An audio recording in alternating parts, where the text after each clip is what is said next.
Assalamualaikum warahmatullahi wabarakatuh. Bismillahirrahmanirrahim. Alhamdulillahi rabbil alamin. Wassalatu wassalamu ala ashrafil mursalin Sayyidina Muhammadin wa ala alihi wa sahbihi ajma'in.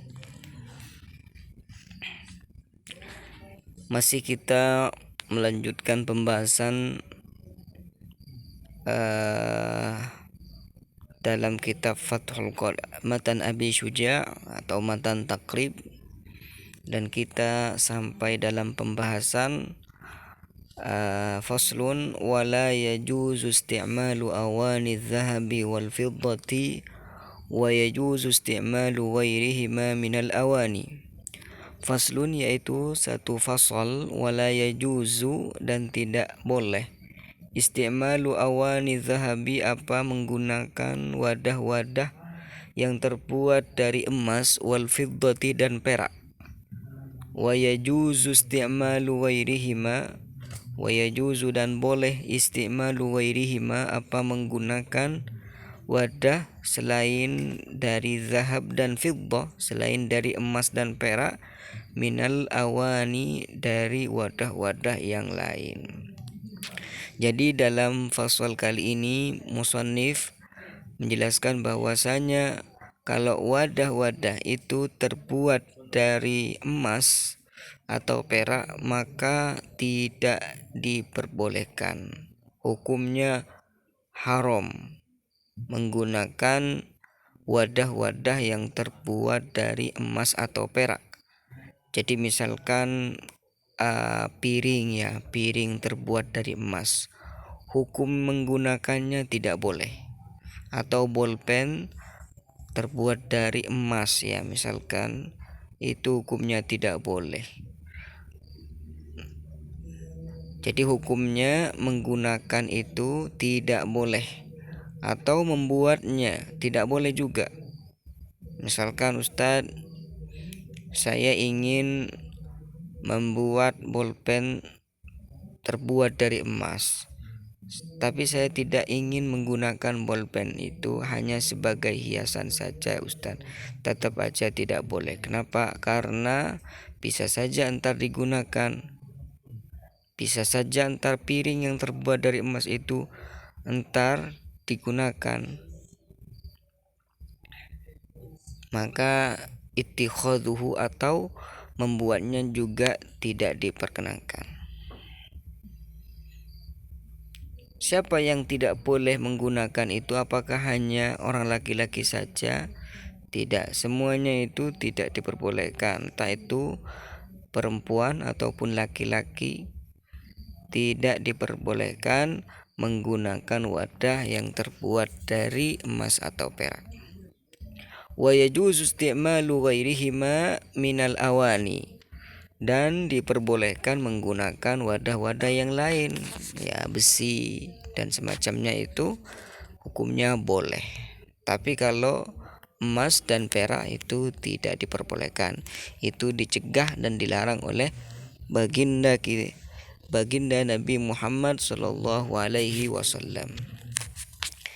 Kemudian fasal selanjutnya, faslun wasiwaku mustahabbun. Faslun yaitu satu fasal, wasiwaku mustahabbun fi kulli hal.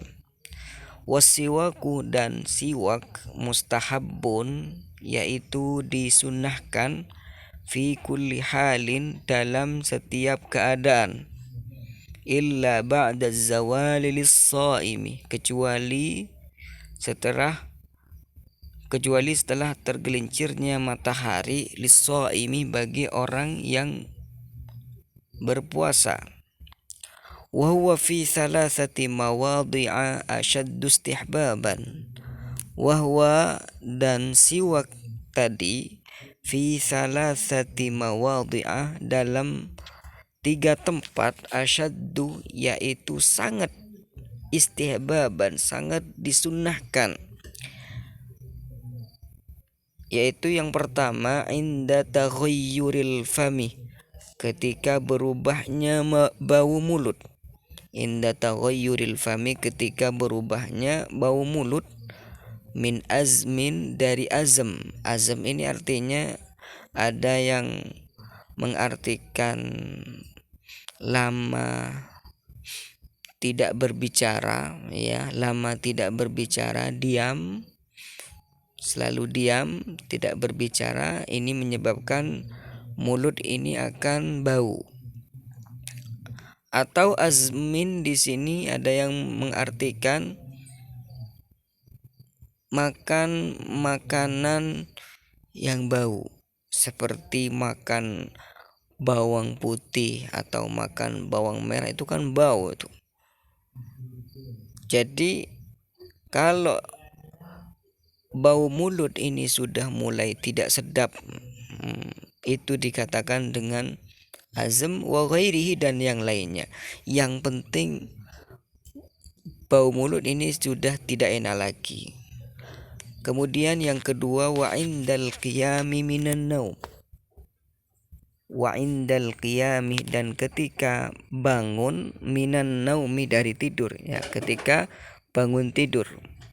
Wa indal qiyami ila sholati, dan ketika ingin melaksanakan sholat, ingin mendirikan sholat. Ini bagian yang ketiga. Jadi kata beliau, siwak, orang itu siwak, ya, siwak ini ya bisa, yang paling afdal itu dengan kayu arak. Ini yang lebih afdal, yang biasa dijual di toko-toko harga 10.000, ya. Jadi siwak ini disunahkan dalam semua keadaan. Dalam keadaan bagaimanapun, ya, sunnah kita untuk bersiwak, menggosok gigi dengan benda yang namanya kayu arok, atau bisa menggunakan sikat gigi, ya. Bangun tidur langsung sikat gigi. Ini sunnah, termasuk bagian dari sunnah siwak.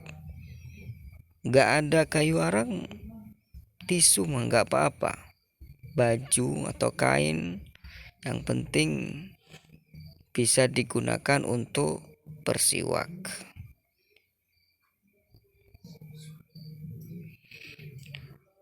Kecuali illa ba'da zawali lis-shaimi, kecuali setelah tergelincirnya matahari bagi orang yang puasa, ya. Ketika dalam keadaan orang itu lagi puasa, entah itu puasa sunnah atau puasa wajib, maka tidak lagi disunahkan, ya, ketika matahari sudah tergelincir, ya, maka ketika itu sudah tidak disunahkan lagi. Kenapa? Karena bau mulutnya ini, apa kata Allah, kata Rasulullah sallallahu alaihi wasallam, la khalufu fami shaimi atyabu indallahi min rihil misk. Jadi bau mulutnya orang yang puasa ini di sisi Allah Subhanahu wa taala itu lebih harum daripada minyak misik.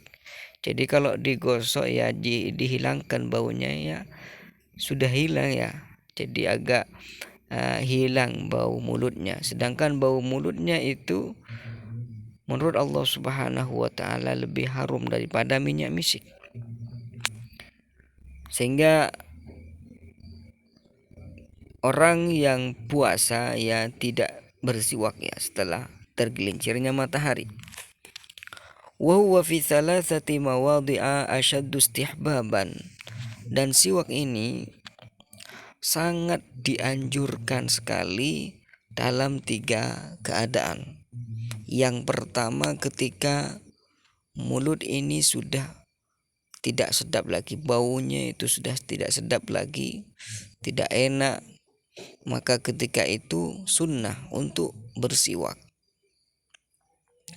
Lama gak bicara akan menjadikan mulut ini bau, atau makan makanan yang bau seperti bawang misalkan, ini menyebabkan bau mulut ini gak enak. Maka ketika itu sangat disunahkan untuk bersiwak.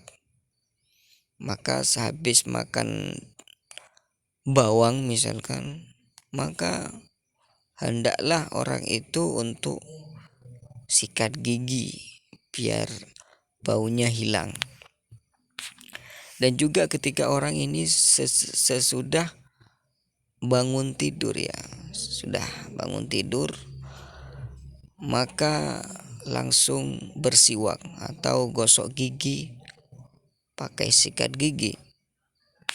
Wa indal qiyami ila shalah, dan ketika orang ini hendak sholat, ingin mendirikan sholat, maka orang ini sangat disunnahkan untuk bersiwak.